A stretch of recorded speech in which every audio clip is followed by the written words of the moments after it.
Welcome to the High Performance Man podcast. I am your host, John Fayocavitz. On this show, I interview successful men who have built impressive careers in businesses, CEOs, founders, senior leaders, and professionals who have operated at a high level for years. We talk about what actually made them successful. The goal is simple: to learn directly from the men who have done it so we can apply those insights into our own careers, businesses, and lives and continue raising our own standards of performance. The show is sponsored by the Prime Performance Method. The Prime Performance Method is designed specifically for high-performing men who have achieved success in their careers but feel like their body and energy have taken a hit along the way.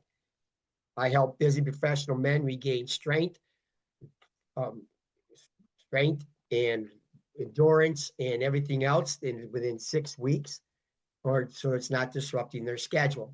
For more than 20 years, I worked with men.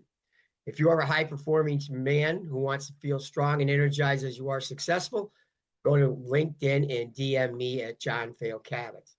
On today's show, we have John Mathews, who's the president and CEO of Gray Cat Enterprises, Inc., and he's responsible for the management of all consulting activities for the firm.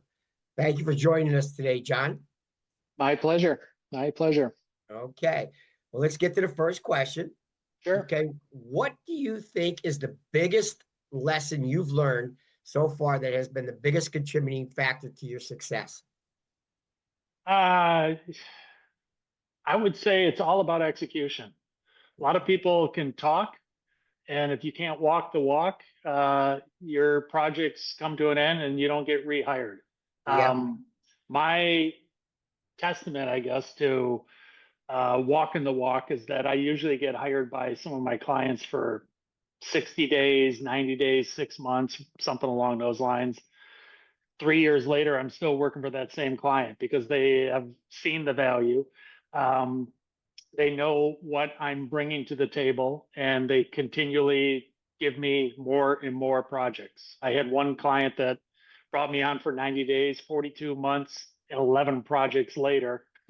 they they just kept me on. Another one I started 6 months, and they kept me on for 13 years, and I did a variety of different projects for them. So I have it's rare that I get a 60-day contract that only lasts 60 days. It's generally they kind of go, wow, we didn't know you could help us with that. And matter of fact, we've got this other issue. Or I'll look at their company and say, you're not even thinking about this.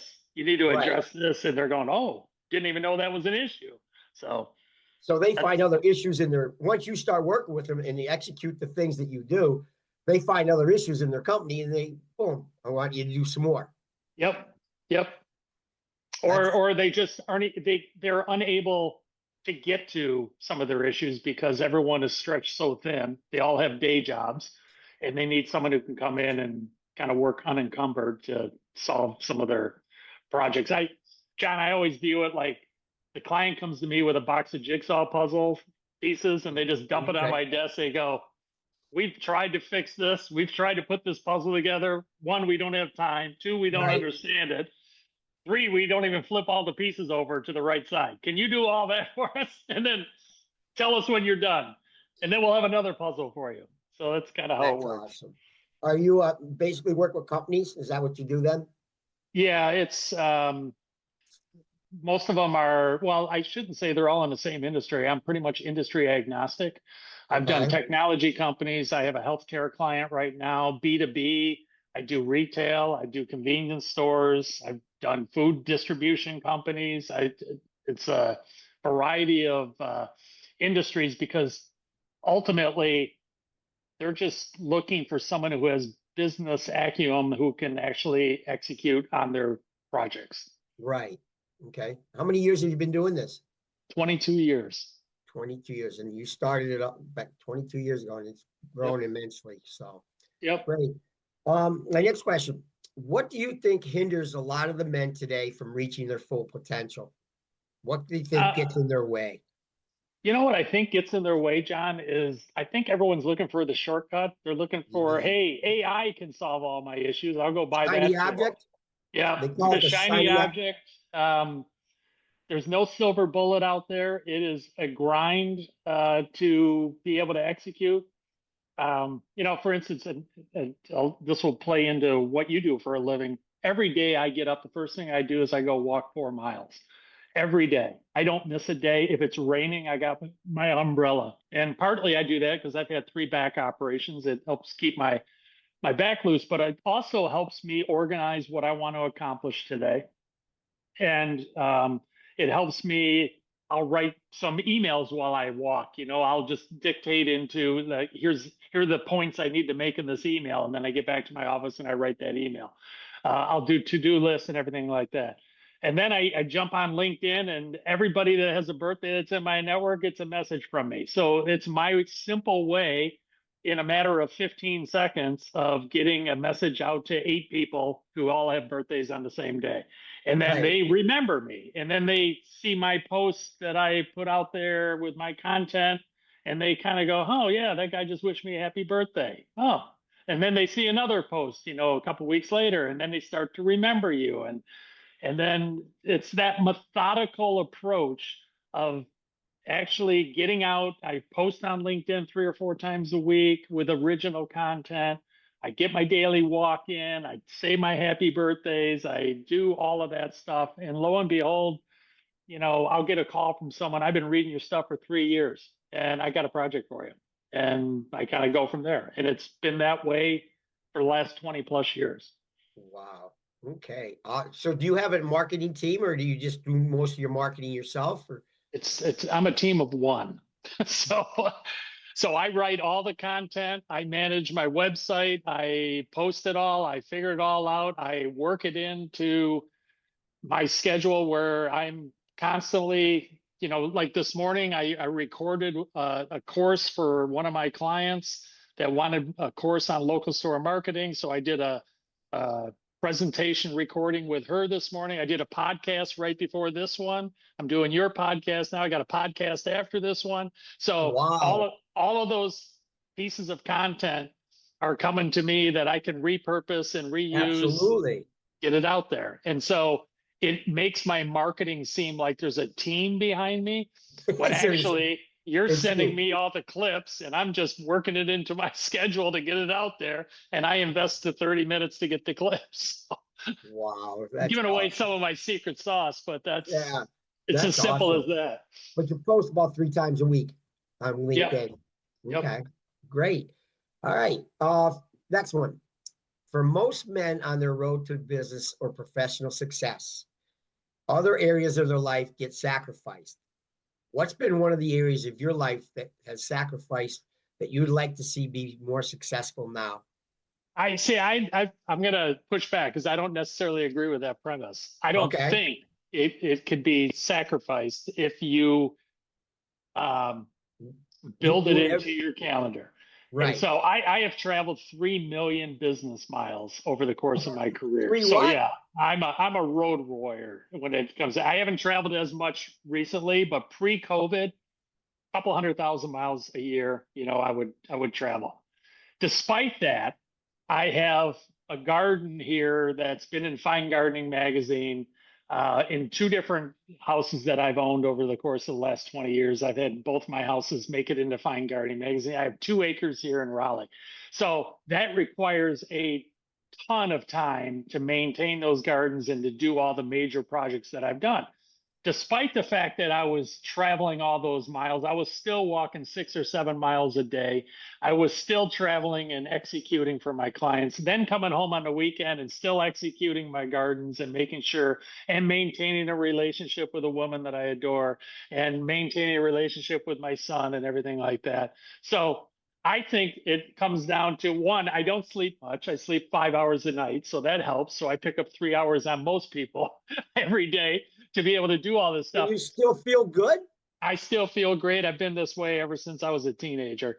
And I think if you put your mind to it, that I know that in between this podcast and the next podcast, I got 25 minutes, and I will probably do something in those 25 minutes to kind of push the needle forward or push the rope forward in another area. It's right when my podcast ends at 3 o'clock, I have to go get some sand with my trailer. So I'm going to load up my truck and go get some sand to get it back here before it gets dark. So tomorrow morning I can lay this sand down in this project because I got other things to do in the afternoon tomorrow. So to me, I'm looking at my life as a 24/7 schedule.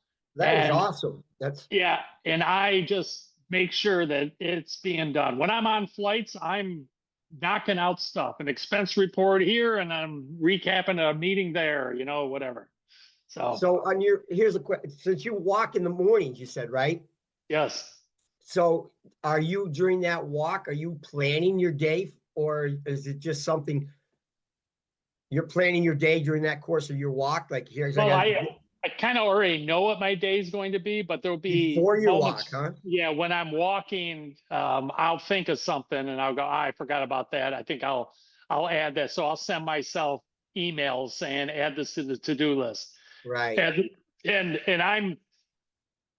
I am so adamant about having lists that I just knock out stuff. And my girlfriend will say, why don't you do this? I said, is it on the list? If it doesn't make it into the queue, it's not going to get done. So put it on the list. And once it gets on the list, it gets done. And so I have a list this week. I had 15 non-work things on my list that I needed to accomplish. I'm already through 8 of them and it's Wednesday. So Wow. and picking up sand is one of those 15. That'll happen tonight.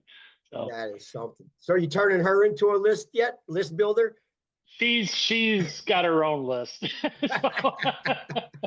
She's got her own list. I can't read her list because her penmanship is terrible, but Right. so it's kind of in code. Is it like a honey-do list? Is that what it is? Yeah, for her, not for me. For her. So, Okay.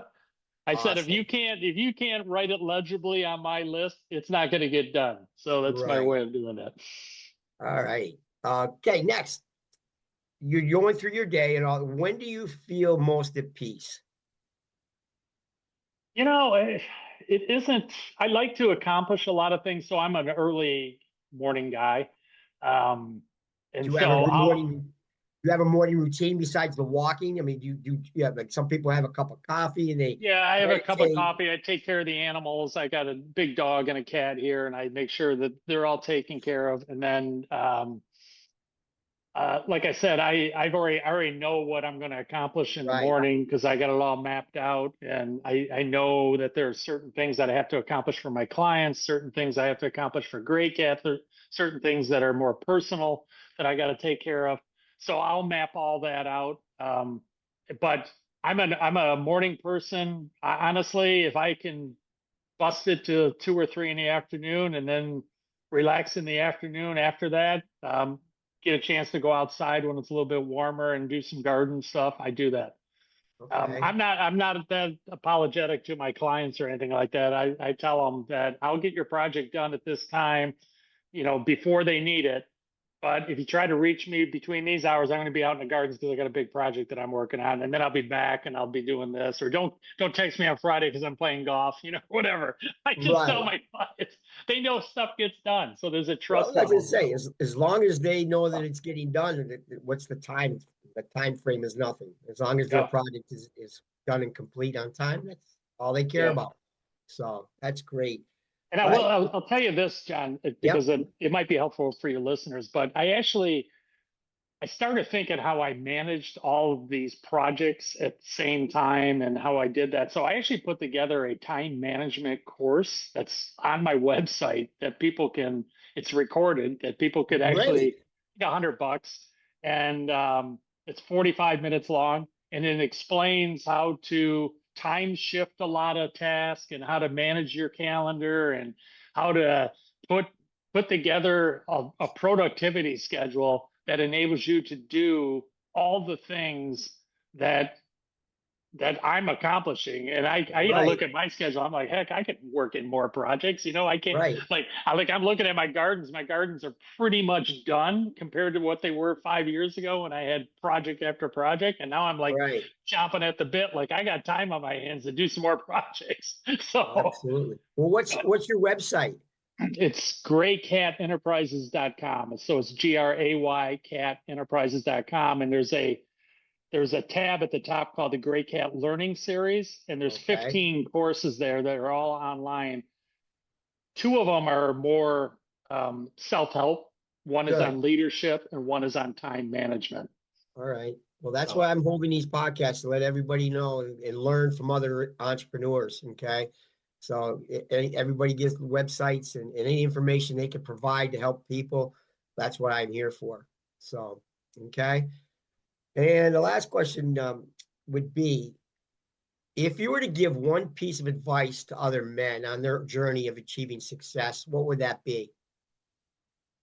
It's the small items that make all the difference in the world. So if you do and you execute on your work, on your relationships, on your health, on everything like that. It's one thing to say, "Hey, I'm going to go to the gym," and then you don't go to the gym.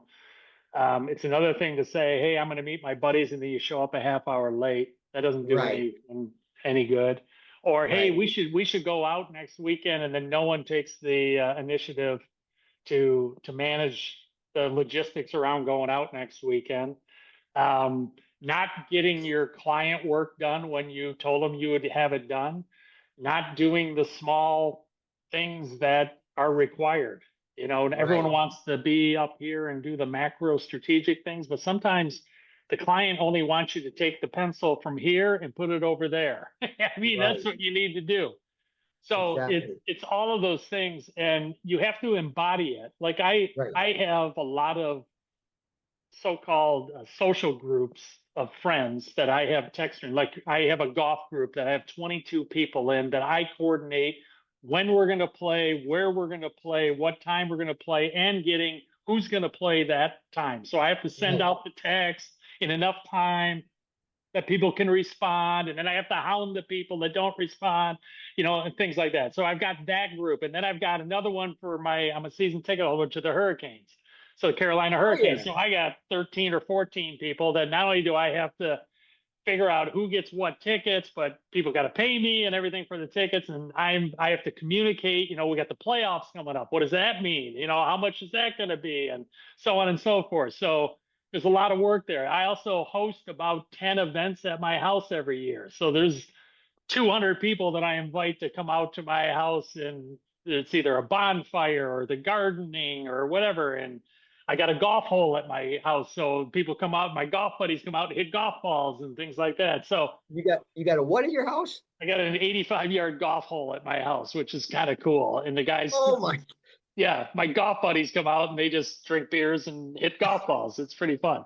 So, but all of that stuff requires me to kind of be someone who's taking the initiative and executing on that. If I didn't send out notifications on playoff tickets, people would miss the playoffs. If I didn't send out notifications on golf, we wouldn't have a dozen people get together and play golf on Friday, you know, Right. and things like that. So sometimes you just got to execute. And I think as a human, as a man, as a woman, whoever, the people that actually can hold groups together and execute and show up on time and not, you know, leave people in a lurch.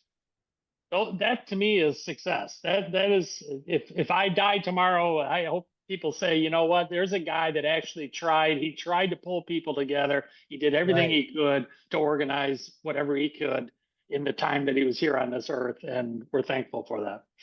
Wow. Well, you sound like a very, very organized person. Okay. And I am. It's something that you A to B to C to D, Yeah. and that's the way it is. And I bet your buddies are grateful to have you, because there's, like you said, I mean, I hope they don't take advantage of you in some way.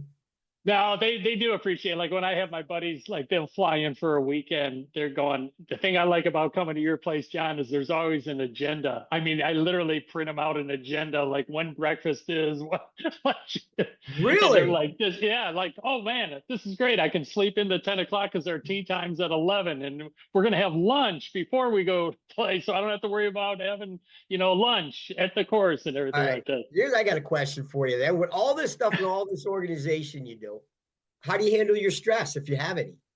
You know what? That eliminates the stress as far as I'm concerned, because if Because I you know can, what you're doing, right?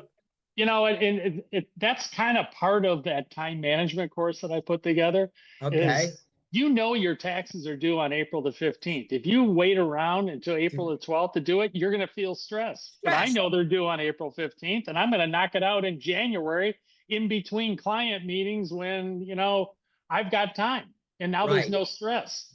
I know I have, a speech that I'm giving in May. I'm not going to wait until May to write the speech. I'm going to already have the speech done, and then I'll practice it the week before. And so that's how you eliminate stress, by time shifting as much as you can. And so when I was traveling all those miles, I set the schedule for my clients a quarter in advance. I'd tell them exactly what city I was going to be in, and I'd set it, as opposed to leaving it up to them to tell me when I had to be there. I was first to the calendar, so I eliminate all my stress because I already know what my schedule is, and they can try to figure out whether they can join me or not, as opposed to the other way around where I've got clients competing for the same time period. That would cause me stress. So. Wow. Well, that sounds good. As long as an organized person takes away the stress. That's right. Okay. I will put that on my gravestone. There you go. Here All lies right. a dead person that was Yeah. organized. All right. All right, John. Well, it's been an absolute pleasure having you on the show. Your answers were fantastic. Okay. And my audience is going to have great insights on how you grew your business and what your organization, I'm sure they're going to come out with. And thank you for your website, okay, to help them with the time management. So I want to thank you so much for taking the time to be on. Okay. As a reminder to everyone listening, this show is brought to you by the Prime Performance Method, where I help high-performing men rebuild their strength, energy, and confidence without sacrificing their careers. If you're ready to feel as strong in your body as you are in your business, go visit LinkedIn and DM me at John Fayocavitz. Until the next episode, perform strong in all areas of your life.